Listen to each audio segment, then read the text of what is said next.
Bonjour à tous, on va parler aujourd'hui de cosmétiques, puisque si on veut être en bonne santé, il faut aussi comprendre que la peau assimile ce qu'on lui applique.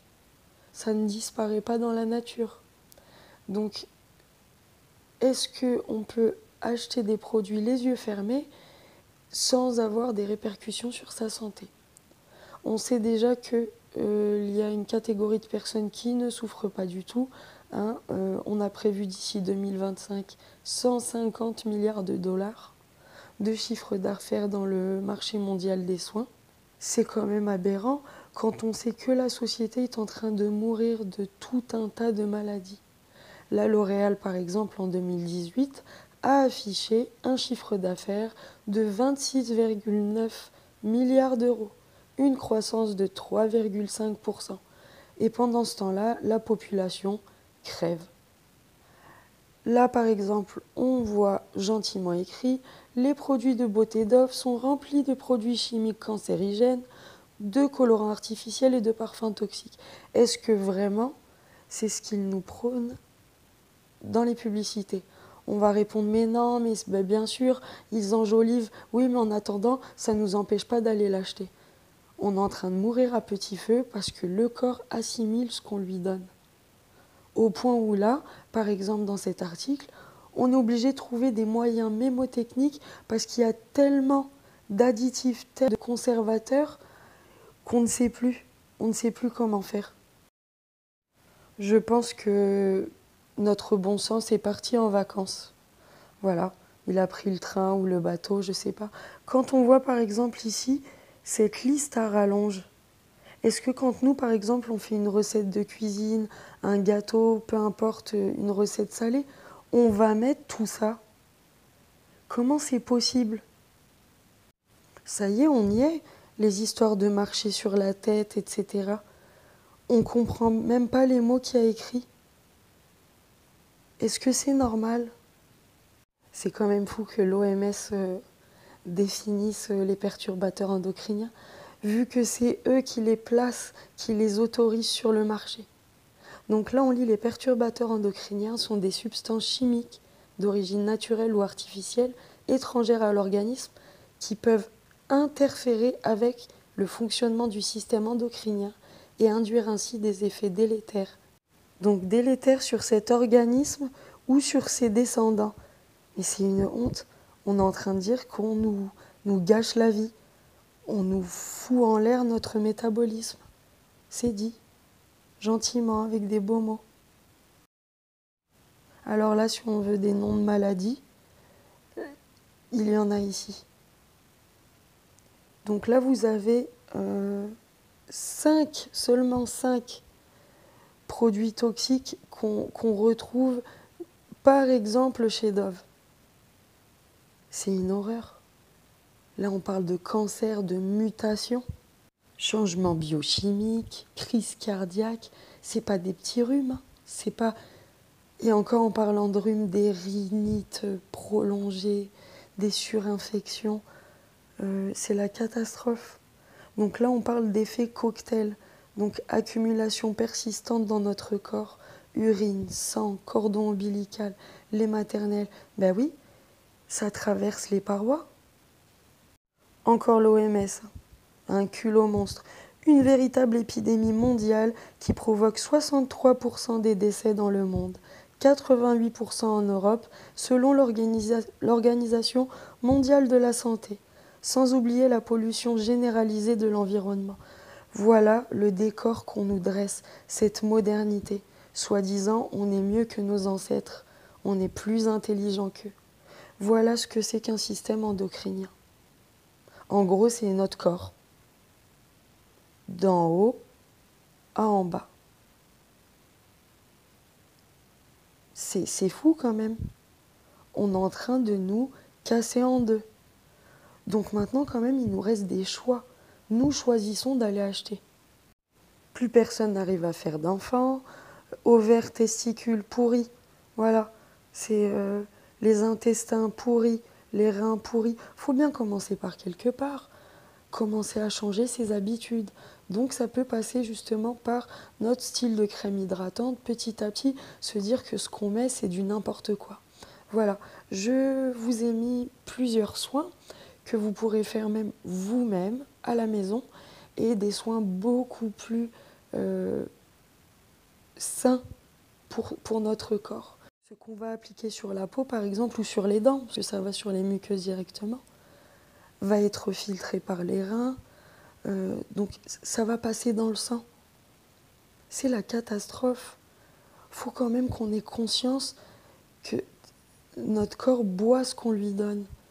Donc aller céder à une odeur barbe à papa qui a été faite sur une base de champignons qui ne poussent que dans du caca par exemple, c'est quand même fou. Ah super, je sens la barbe à papa, bravo. Bravo, bravo, merci DOP et toutes ces choses-là. Alors pour les produits nettoyants, donc les gels douche, etc., il est vraiment utile de se dire, est-ce qu'on ne doit pas retourner vers les savons? Voilà, c'est vraiment déjà beaucoup mieux que tous ces gels douche qui créent des cancers et des graves maladies. C'est écrit partout. Les vendeurs n'en ont rien à faire. Ils nous vendent des produits, basta. Ils ne nous mettent pas le couteau sous la gorge pour les acheter. Donc c'est ce qui nous pend au nez, après avoir pris ce gel douche par exemple. L'astuce vraiment pour reconnaître un bon produit, c'est de voir déjà la quantité d'ingrédients qu'il y a derrière. Par exemple, le savon de Marseille traditionnel, le vrai, pas le coloré en rose fluo, jaune fluo, etc., qu'on achète quand on est en vacances en Provence. Non, non, il n'y a pas de colorant et il y a 4 produits à l'intérieur. Ces ingrédients, c'est 4, pas plus. Donc plutôt retourner vers ce genre de produits-là. Des produits qui mettent réellement en avant leur côté sain. De toute façon, pour sentir bon à la base, il faut déjà se nourrir correctement. Parce que vous savez peut-être qu'il y a certaines personnes qui, à peine sorties de la douche, se remettent à transpirer et elles puent. Donc mettre des déodorants ou bien des shampoings ou des gels douche qui sentent bon, ça ne va pas régler le problème. C'est encore une fois, on essaye d'éteindre les symptômes et le problème en lui-même n'est pas réglé. Donc il y a des personnes qui ne mettent même pas de gel douche quand elles se lavent. Mais par contre derrière, font des hammams maison, donc se frottent la peau pour faire sortir justement les déchets. C'est bien de savoir aussi que le savon de Marseille va laisser une pellicule sur notre peau, comme cette pellicule qu'il laisse dans la baignoire. Assez difficile à enlever d'ailleurs. La peau étouffe. On n'est pas réellement fait justement pour appliquer ces choses-là. Par contre, s'hydrater la peau, moi j'utilise l'huile de coco. Il y a beaucoup de gens qui me disent que je fais plus jeune, ma peau est devenue super belle, c'est l'huile de coco. Voilà, des choses simples, basiques. Quand on regarde les publicités que les gros lobbies nous proposent, c'est un clip. On ne nous parle pas du tout, on n'illustre pas du tout le produit en lui-même. On nous invente des histoires pour que notre esprit se mette à faire des ancrages. Ils vont chercher dans notre passé, le côté enfance, ils savent très très bien comment fonctionne un esprit humain. Donc il faudrait plutôt aller vers des produits qui te prouvent, qui te montrent que c'est du naturel et que c'est du bio. Et là, la liste, elle se raccourcit vite. Beaucoup de lobbies restent encore en vie et prospèrent parce qu'ils s'attendent à ce qu'on soit malade. On vaut plus d'argent malade qu'en bonne santé. C'est fou, c'est glauque, mais c'est la réalité. C'est-à-dire qu'aller faire ce geste de prendre un DOP, un Dove, du L'Oréal, toutes ces grosses marques-là avec des ingrédients à rallonge, mais c'est pour nous rendre malades. Réellement, eux n'en ont rien à faire de ce qu'ils nous vendent, étant donné qu'eux ne consomment pas ça. Ces gens-là sont loin de leurs produits. Quand on sait par exemple l'utilité des reins, il y a avec les glandes surrénales.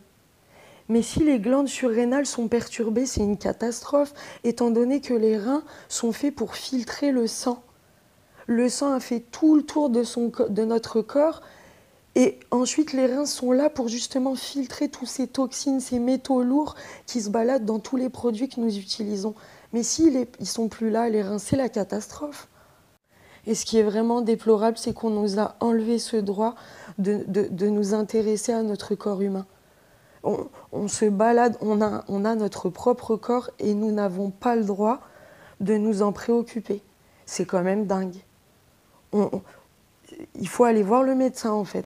On entend à tout bout de champ perturbateurs endocriniens, mais et les hormones derrière, mais qui va nous expliquer?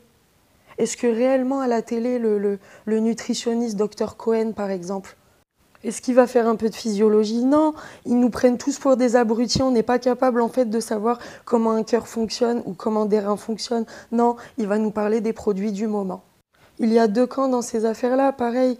Il y a ceux qui disent oui, il faut bien mourir de quelque chose, et ceux qui se disent mourir correctement, mourir dans des bonnes circonstances, parce que si c'est ça la vie, si la vie c'est la souffrance, la maladie tout le temps, non, mais non, ça peut pas être possible.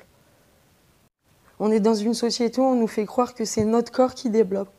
En gros, les symptômes qui nous envoient « Ah non, non, non, ton corps est devenu cinglé, on va lui donner de la cortisone, on va lui donner des antibiotiques. » Parce que là, oui, tu comprends, ton corps, il essaye de soigner ton inflammation. C'est pour ça que tu as de la fièvre.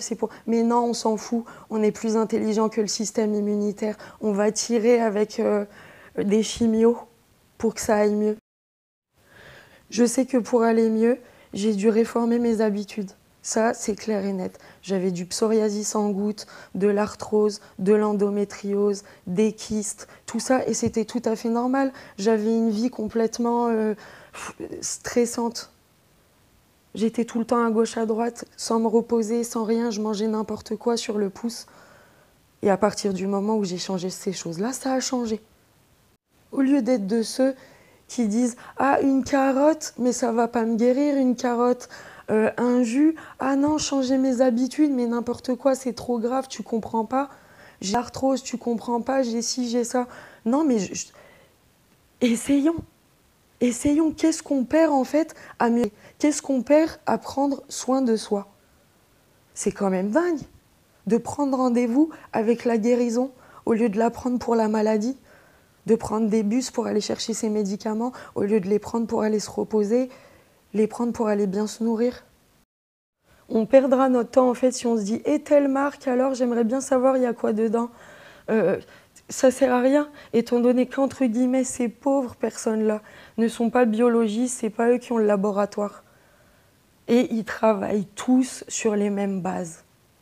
Il faut vraiment que la personne sorte du lot, ce laboratoire sorte du lot et se revendique en fait naturel.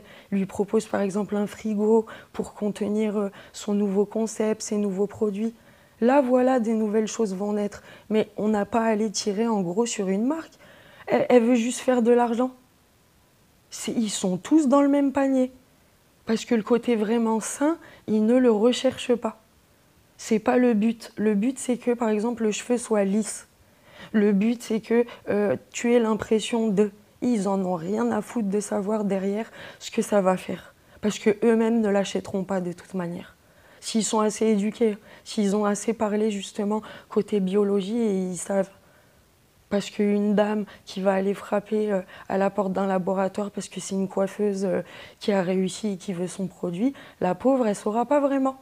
Qu'on travaille avec des testicules de castor ou du dioxyde de titane qui fait que la personne enceinte, elle va créer un enfant mal formé. Et c'est écrit de toute manière. Donc c'est il faut aller pas dans le panier en train de trifouiller. C'est la personne qui a acheté le panier. Ces lobbies-là et l'OMS, etc., on nous embête avec le parabène, etc. Il y a 2500 additifs et produits qui sont dangereux pour nous et qui sont autorisés, 2500. Pourquoi on nous endort à la télé avec sans parabène, sans ci, sans ça? Pourquoi tu as quand même des ingrédients à rallonge alors dans ton produit? Vous voyez, en fait, vraiment, personnellement, pour guérir, et il y en a des millions comme ça, l'étude est d'aller vers le sain et le basique et le simple. Des lotions faites moi-même, etc. Voilà. Bonne santé à tous. Je vous laisse avec les recettes.